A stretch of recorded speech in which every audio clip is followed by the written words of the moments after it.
journée d'études a permis aux enseignants-chercheurs d'examiner en détail les défis urgents auxquels est confrontée la liberté académique.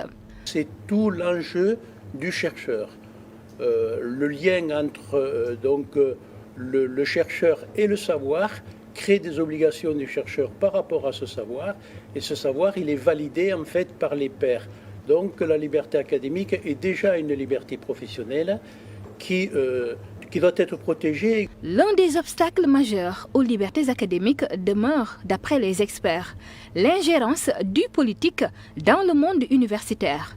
Le syndicat autonome de l'enseignement supérieur, SAES, déplore l'émission de la tutelle dans les affaires purement académiques.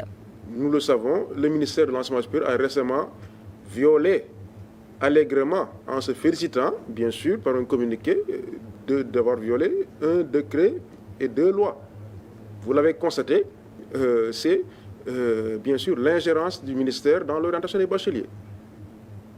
Et c'est là depuis des années. Donc l'obstacle majeur, c'est le politique, l'homme politique qui, justement, s'empare de l'académie.